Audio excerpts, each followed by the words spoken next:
Ito ang sequel anime ng My Hero Academia, pagpapatuloy ito ng mundo at legacy ni Deku, pero sa pagkakataong ito, ibang tao ang nasa spotlight. Ipinapaliwanag dito na may isang tao noon na unang nagpakita ng quirk, at mula roon, umabot na sa 80% ng populasyon ang may kakaibang kapangyarihan. Dahil dito, dumami ang mga heroes, mga taong may quirk at may opisyal na lisensya mula sa Hero Licensing Authority.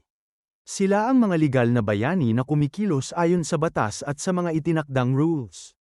Pero kasabay nito, binanggit din na may mga taong may kapangyarihan na gumagawa ng kabutihan, pero wala sa ilalim ng batas. Hindi sila lisensyadong heroes. Dito pumapasok ang tanong, tama ba ito sa moral na aspeto? Maaari ba silang tawaging tunay na superheroes? Ang lahat ng ito ay naka-voice over sa boses ni Izuku Midoriya. At sa huli, isang salita ang ginamit para ilarawan sila, vigilantes. Makikita natin ang isang pink-colored na halimaw na nagwawala at tinatakot ang mga tao dahil sa sobrang gutom nito. Takot na takot ang mga tao sa paligid. Sa gitna ng kaguluhan, may isang binata tayong makikita sa crowd. Pero bago pa man mag-focus sa kanya, biglang papasok ang isang pamilyar na simbolo, All Might. Sa dati niyang iconic na estilo, ginagamit niya ang Detroit Smash at dinurog ang kalaban sa isang iglap. Siyempre, kasunod na naman ang paborito niyang heroic speech, cool at classic gaya ng dati. Pagkatapos nito, lilipat ang eksena sa binatang kanina. Kita ang tuwa niya habang pinapanood si All Might. Bigla niyang tiningnan ang phone niya at napasigaw, mail late na siya sa school. Kaya agad siyang tumakbo. Habang tumatakbo, aksidente siyang bumangga sa ilang mukhang mga siga. Natapon ang mga inumin nila, at galit na galit silang aatake na sana sa kanya. Pero dito na natin unang makikita ang quirk ng bida. Ang quirk niya ay nagbibigay daan para makapag-slide siya sa lupa. Pero may kondisyon, kailangan may at least 3 contact points ang katawan niya sa surface para gumana ito. Ibig sabihin, hindi siya pwedeng mag-slide gamit lang ang paa. Kailangan may kamay o ibang bahagi ng katawan na nakadikit sa lupa. Habang paalis na si Koichi, napansin niya ang isang babaeng kumakanta at sumasayaw, nakaitim na outfit. At todo fan service ang eksena. Alam niyo na yun, napaisip si Koichi, parang gorilla costume daw ang suot nito na nagpapanggap na pop star, at baka mahuli pa raw ng pulis. Pero aminado rin siya, hindi man kagalingan ang kanta, pero tuwing lumilipad ito sa ere, cute pa rin naman. Sa madaling salita, medyo kinilig si Koichi. Bigla niyang naalala na mail late na naman siya, kaya umalis na siya. Habang umaalis, tinatawag niya ang sarili niyang quirk na leap, na parang ipinapakita na hindi siya kontento sa kapangyarihan niya. Samantala, napapansin din siya ng babaeng yun, lalo na ang kakaiba niyang paraan ng pag-slide. Pero sa daan, nadulas siya sa tubig at bumagsak. Habang nakahandusay, sinisisi niya ang sarili niya, mahina ang quirk niya, at pakiramdam niya, hindi rin pabor sa kanya ang buhay. Dumating siya sa trabaho, pero dahil late na naman, balak bawasan ng shop owner ang sahod niya. Pagbukas ng tindahan, biglang dumating ang 3 lalaking nakaaway niya kanina. Hinayla nila si Koichi palabas at binugbog siya ng todo. Isa sa mga lalaking iyon ay may quirk na spike, kaya niyang maglabas ng matutulis na tinik mula sa katawan niya, at ipinagyabang pa niya kung gaano ito kasakit. Walang kalaban-laban si Koichi. Matapos siyang bugbugin, iniwan na lang nila siya roon. Habang pauwi, galit na galit si Koichi sa sistema. Nasaan ang mga pulis? Nasaan ang batas? Bakit daw walang dumadating para tumulong sa mga ordinaryong tao? Dito niya naisip, siya na lang mismo ang kikilos. Magsusuot siya ng costume at tutulong sa mga tao gamit ang sariling paraan. May pa-build up pa siya sa isip niya, akala mo malaking superhero debut na. Pero ang realidad, imbes na kontrabida ang hinaharap niya, nagpapa-selfie lang siya sa mga tao, nagtuturo ng direksyon, at tumutulong sa sobrang simpleng bagay. Anong klaseng superhero yun? Ang costume niya ay cute pero weird, hindi intimidating kahit konti. Pero kahit ganoon, tuwang-tuwa pa rin ang mga tao at pinupuri siya. Matapos makatulong, umalis na siya. Habang naglalakad siya sa isang eskinita, may babaeng nag-abot sa kanya ng tubig, siya rin ang babaeng nakita niyang kumakanta at sumasayaw kanina. Ang pangalan niya ay Pop Step. Tinukso siya nito. Oy, nakahudi ka parang si All Might ah. All Might ka ba? O yung, ano nga ulit tawag sa'yo? Cockroach Hero. Diretsahan siyang inasar ni Pop Step. Ngumiti lang si Koichi, pero sa loob-loob niya, sobrang sakit. Hindi niya gusto ang papuri o pang-aasar, ang gusto lang niya ay makatulong sa lipunan, gamitin ang quirk niya para sa kabutihan. At dito natin mas lalong nararamdaman. Si Koichi ay hindi perpektong bayani. Hindi malakas, hindi sikat, pero may tunay na puso ng isang hero. Dito rin natin nalaman ang superhero name niya, siya mismo ang pumili nito, Nice Guy. Pero kahit ganun, tuloy-tuloy pa rin ang pang-aasar ng babae. Habang nagkukwentuhan sila ng kung ano-ano, biglang bumalik ang tatlong lalaking nanakit kay Koichi kanina.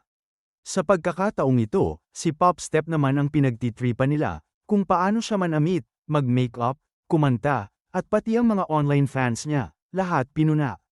Kita na si Koichi ay naiinis at nasasaktan, pero pinilit niyang magpakatatag. Naisip niya, naka-all might hoodie ako, lalaban ako. Problema nga lang, hindi naman talaga siya marunong makipaglaban. Sinubukan niya, pero binugbog lang ulit siya. Yung lalaking may tinik-tinik na quirk, ang Spike Guy, na ang pangalan pala ay Kuin Hatch Isuka. Pero tawagin na lang natin siyang Spike Guy, handa nang tapusin si Koichi. Pero mula sa itaas, may isang lalaking nakaitim na kanina pa pala nanunood at nakangiti. Sa mismong sandaling aatake na ang Spike Guy, tumalon pababa ang lalaking nakaitim. Medyo sablay ang landing niya, diretso sa basurahan, kaya nagtawanan pa sandali ang mga kontrabida. Pero doon na rin ipinakilala ang sarili niya. Ang pangalan niya, Knuckle Duster. Tawagin na lang natin siyang Knuckle. Malakas ang dating niya. Sabi niya, hindi ako si All Might, pero para sa mga katulad nyo, sapat na ako. At pagkatapos noon, binugbog niya ng todo ang mga kalaban. Walang quirk, puro suntok, pero grabe ang bagsak. Habang nakabulagta ang mga kalaban, aatras na sana si Koichi, pero pinigilan siya ni Knuckle.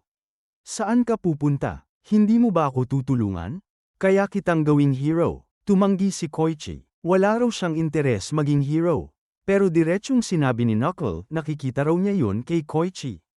Tumutulong siya sa tao, iniidolo si All Might, at sa puso niya, gusto rin niyang maging katulad nito. Dito na rin isiniwalat kung bakit hindi naging pro-hero si Koichi, hindi sapat ang quirk niya para makakuha ng professional hero license. Sinabi ni Koichi na ito ang realidad niya. Pero sagot ni Knuckle, hindi quirk, hindi lisensya ang gumagawa ng hero. Ang hustisya at ang desisyon na tumulong sa oras ng pangangailangan, yon ang tunay na bayani. Doon napansin ni Koichi, wala talagang lisensya si Knuckle. Sa mundong to, ilegal ang lumaban sa villains nang walang permiso. Pero biglang dinampot ulit ng Spike Guy si Pop Step. Nagbanta pa siya na sisirain ang mukha nito. Naalala ni Koichi ang tanong ni Knuckle. Tatayo ka ba para tumulong, o hahayaan mo lang? At doon siya nagdesisyon. Ginamit ni Koichi ang slide and glide, diretsyong sumalpok sa Spike Guy at isinlam ito sa pader. Sunod na umatake si Knuckle, isang solid na suntok, at nailigtas si Pop Step. Pagkatapos, chinek ni Knuckle ang ID ni Koichi at muling inalok. Gusto mo bang maging hero? Magalang na tumanggi si Koichi. Pero sa puntong yun, mas mukhang nakakatakot pa si Knuckle kaysa sa mga kontrabida. Scene cut. Biglang nasa bahay na ni Koichi si Knuckle, iniinspeksyon ang wallet. ID, ref, pati beer. Galit na galit si Koichi. Paano ka pumasok dito? Hindi naman kita inimbitahan. Pero parang wala lang kay Knuckle. Scene cut ulit. Makikita natin ang tatlong lalaking binugbog kanina, hirap na hirap maglakad. Sa harap nila, may isang lalaking lumitaw. Number 6 ang pangalan niya. May hawak siyang maliliit na bote. Sabi niya, kaya niyang ibigay ang eksaktong bagay na iniisip nila. Scene cut. Habang umiinom si Knuckle, ipinaliwanag niya ang hinahabol niya. Isang delikadong droga na kumakalat sa lungsod, trigger. Pinapalakas nito ang quirk, pero kapalit nito, nawawala ang kontrol at katinoan ng tao. Sa background, makikita na ginamit na ng tatlong lalaki ang trigger, nag-transform sila sa sobrang delikadong mga halimaw. Sabi ni Knuckle, hindi kayang sabayan ng heroes at pulis ang dami at bilis ng problemang ito. Kaya doon sila papasok. Kung saan hindi umaabot ang batas at heroes.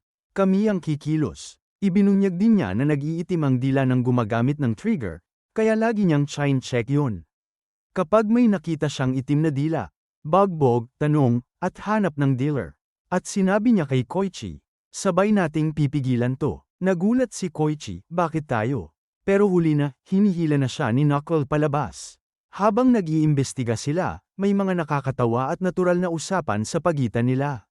Biglang sumulpot si Pop Step at nagtanong, "Dealer ng trigger?" "Alam ko yan." Tinanong niya si Koichi kung bakit niya tinutulungan si Knuckle. Sagot ni Koichi, "Hindi ko siya tinutulungan, binabantayan ko lang." Ang galing ng palusot, di ba? Iminungkahi ni Pop Step na i-filter ang mga tao sa social media, tingnan kung sino ang bago, kakaiba, o kaina-hinala. Natuwa si Koichi, pero si Knuckle, muntik nang bugbugin ng isang inosenteng lalaki. Pinigilan siya ni Koichi, nahulog ang bag ng lalaki. Lumabas ang mga action figures. Isa pala siyang empleyado ng action figure manufacturing company. Pinrotektahan ni Koichi ang lalaki laban kay Knuckle na lasing at gigil na. At sa mismong sandaling aatake na si Knuckle, isang piraso ng tela ang pumihil sa kamao niya. Boom! Erasure Hero, Aizawa ang lumitaw. Sabi niya, "Hindi pa nga gabi, nagkakagulo na kayo." Kung nagustuhan mo ang ganitong klaseng anime breakdown at gusto mo pang makita ang buong kwento ng Vigilantes hanggang dulo, i-like mo ang video, mag-subscribe ka sa channel, at i-on ang notification bell para hindi ka mahuli sa susunod na episode. Mag-comment ka rin kung kaninong character ang gusto mong i-focus natin sa mga susunod na recap. Mas marami kang support, mas mabilis ang next episode. Kita-kits sa susunod na video.